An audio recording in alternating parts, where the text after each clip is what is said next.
Hi అండి అందరికీ. ముందుగా అందరికీ మీ కుటుంబ సభ్యులకి అందరికీ సంక్రాంతి పండగ శుభాకాంక్షలు. మేమైతే ఇది పండగ 2 రోజుల ముందన్నట్టు నార్మల్గా చేసుకుంటాం కదా పిండి వంటలు. ఆ పిండి వంటలు అయ్యి ఇది వచ్చేసి జంతికల కోసం అని, జంతికలు అది మురుకులు. మేమైతే షేబిల్లలు అంటాం, మా తెలంగాణలో మురుకులు అంటారు, జంతికలు అంటారు, ఏమేమో అంటుంటారు. ఒక్కొక్క ఏరియాలో ఒక్కొక్కలాగా పిలుస్తుంటారు అన్నట్టు. మేమైతే మురుకులు చేసుకుందామని పిండి రెడీ చేసింది మా అమ్మ కూర్చుంది పిండి ముంగట. మా నాన్న వచ్చేసి ఓమను జీలకర్ర నలచడము ఇష్టం అన్నట్టు మా నాన్నకి, అందుకనే అది చేస్తుంది మా నాన్న వచ్చి. ఇంకా నేను చేస్తాననేసి మా పిల్లలైతే కొట్టుకున్నదే సరిపోయింది. ఇంకా అందరు చేతులు పెట్టి అందరూ ఓమా జీలకర్ర నలుసుడు చేతులతోనే వాళ్ళు అలా చేస్తున్నారనమాట, హ్యాపీగా. ఇవి మామూలుగా అయితే నేను మా ఇంటి దగ్గర చేసినప్పుడు ఇట్లా చెయ్యరు, మా అత్తగారి దగ్గర చేసినప్పుడు కానీ పిల్లలు రారు, అసలు ఇన్వాల్వ్ అవ్వరు. కానీ అమ్మమ్మ ఇంటి దగ్గర కొంచెం లాడు కదా, అమ్మమ్మ ఏమనదు, అమ్మమ్మ తాత ఏమన్నారని ఒక కాన్ఫిడెంట్ కావచ్చు, అల్లరి, ఇక అంతే నాటిగా ప్యాంపర్ చేస్తుంటారు కదా వాళ్ళు. అందుకని ఇంక ఇవన్నీ నడుస్తుంటాయి వాళ్ళ దగ్గర. అన్నీ చేస్తుంటే వాళ్ళ అమ్మమ్మ ఏమన్నది, సరే చేయని అని అంటుంది. ఇంకా అట్లనే అన్నట్టు. ఇంకా ఇది దీనికోసం అని పిసుకుతుంది. మేమైతే పిండి తీసుకొని అందులో ఉప్పు కారము వేసి జీలకర్ర ఓమా వేసి మంచిగా మిక్స్ చేసిన తర్వాత అందులో కొంచెం ఆయిల్ వేసి కలపాలన్నట్టు. అయితే మా అమ్మ ఏం చేసింది, నేను ఆయిల్ వేసినాక దాన్ని అసలు సరిగ్గా మిక్స్ చేయకుండా ముందే నీళ్ళు పోసేసింది. నేను కలిపిందేమో అనుకున్నా, చూడలేదు. దానివల్ల ఏమైందంటే కొంచెం ఇబ్బంది అయింది చేసేటప్పుడు. అవి ఉండలు కట్టింది అన్నట్టు పిండి. ఆయిల్ పోసింది ఏమంటే ఇట్లా బాల్స్ లాగా అయింది చిన్నగా.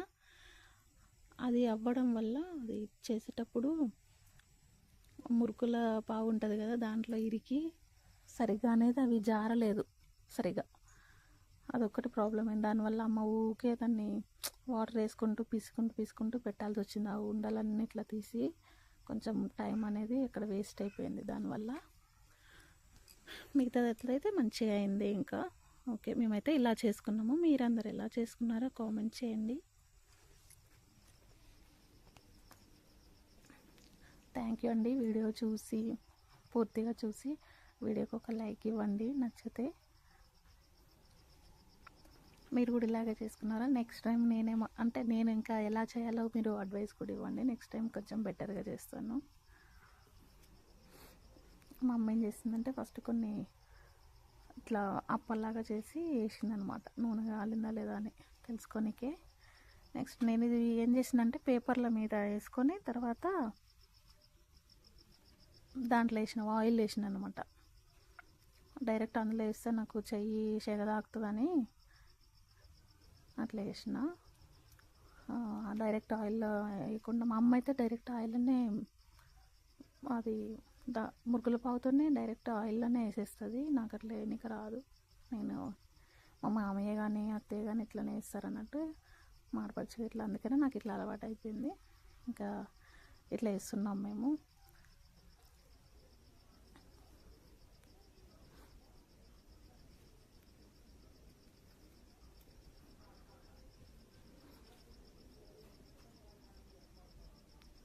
ఇందులో ఫస్ట్ కలిపేటప్పుడు నువ్వులు అనేది మర్చిపోయాను అన్నట్టు, అందుకనే మళ్ళీ తర్వాత కలుపుకొని వేసుకున్నాము. అమ్మ వాళ్ళ ఇంటి దగ్గర నేను ఇలాగా మురుకులు అనేది చేసుకున్నాను. మీరు కూడా మీ అమ్మ వాళ్ళ ఇంటికి వెళ్ళిరా, హాలిడేస్కి వెళ్ళిరా, లేదా మీ దగ్గరే ఉన్నారో మీరు ఇలానే చేసుకున్నారా? నేను చేసిన ప్రాసెస్ అనేది కరెక్టా కాదో కూడా మీరు కొంచెం కామెంట్ చేయండి ప్లీజ్.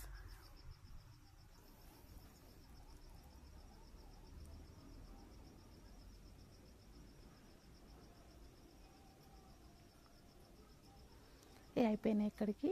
నెక్స్ట్ అరిసెల కోసం అనేసి మార్నింగ్ బియ్యం గాలిస్తుంది. బియ్యం అనేది ఇలా గాలిస్తారండి మా సైడ్ అయితే. మా అమ్మ ఇలా గాలిస్తుంది, నేను కూడా ఇలాగే గాలిస్తాను మా అమ్మలాగానే. బియ్యంలో ఇసుక ఉంటే ఇసుక కానీ మట్టి పెడ్డలు కానీ ఏమున్నా కానీ లాస్ట్కి అనేది వస్తాయి అన్నమాట ఇలా గాలించడం వల్ల. ఏవైనా నేను ఇలాగే గాలిస్తాను. ఓమా కానీ నువ్వులు కానీ జొన్నలు సద్దలు బియ్యము ఏవైనా కానీ నేను ఇలాగే గాలిస్తాను. లాస్ట్కి చూడండి ఎట్లా వస్తుందో. లాస్ట్కి ఇసుక మట్టి పెడ్డలు ఎట్లా ఉన్నాయో మీరు అబ్జర్వ్ చేసినట్టయితే, అంటే ఎవరికన్నా తెలియని వాళ్ళకి యూజ్ అవుతుందేమో అని నేను గాలించడం కూడా తీసాను అన్నట్టు వీడియో. లాస్ట్కి చూడండి ఎలా ఉన్నాయో అవి మట్టి ఎట్లా వచ్చిందో లాస్ట్కి ఎట్లా వస్తాయి అన్నమాట. ఎట్లా గాలిస్తాయి, మీరు ఎలా గాలిస్తారో కామెంట్ చేయండి. గాలిచిన తర్వాత ఇవి 10 hours నానబెట్టిన బియ్యము నానబెట్టిన తర్వాత అవి వాటర్ మొత్తం తీసేసి జల్లించుకొని తర్వాత నేను బట్టలు ఆరబెట్టిన ఒక 1 hour అట్లా బట్టలు ఆరబెట్టిన నేను ఫ్యాన్ కింద.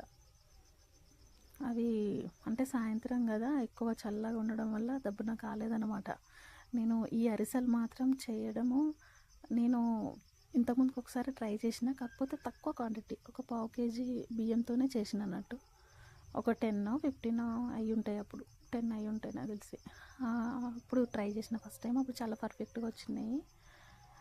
ఇప్పుడు అసలు మా అమ్మ వాళ్ళ ఇంట్లో చేయడము, మా అమ్మ నాన్న ఫస్ట్ టైము తినడం వల్ల అరిసెలు ఇంట్లో చేసినాయి, మా చేతితో మేము చేసినవి తినడం ఫస్ట్ టైము. చాలా హ్యాపీగా అనిపించింది. మా నాన్న అయితే మురిసిపోయిండు, భలే మెచ్చుకున్నాడు. బుజ్జి మంచిగా చేసినావురా నువ్వు, మస్తు ఉన్నాయిరా, పుటంలాగా ఉన్నాయిరా అరిసెలు అనేసి. అయితే మరి అంటే దేంట్లో అంతా బాగానే అయింది ప్రాసెస్.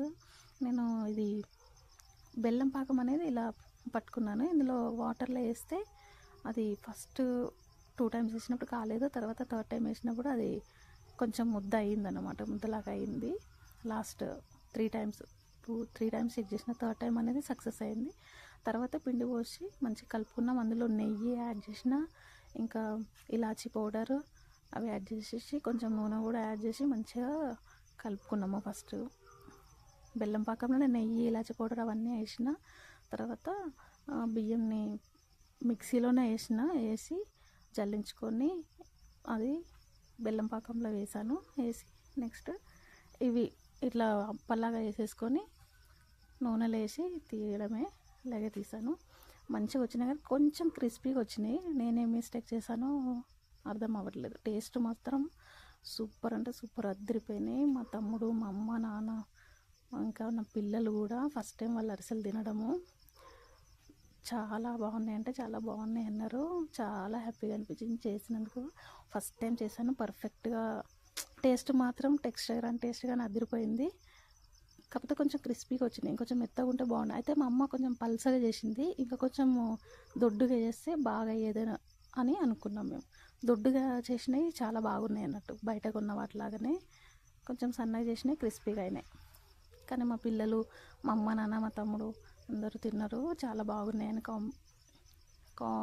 కాంప్లిమెంట్ అయితే ఇచ్చిర్రు.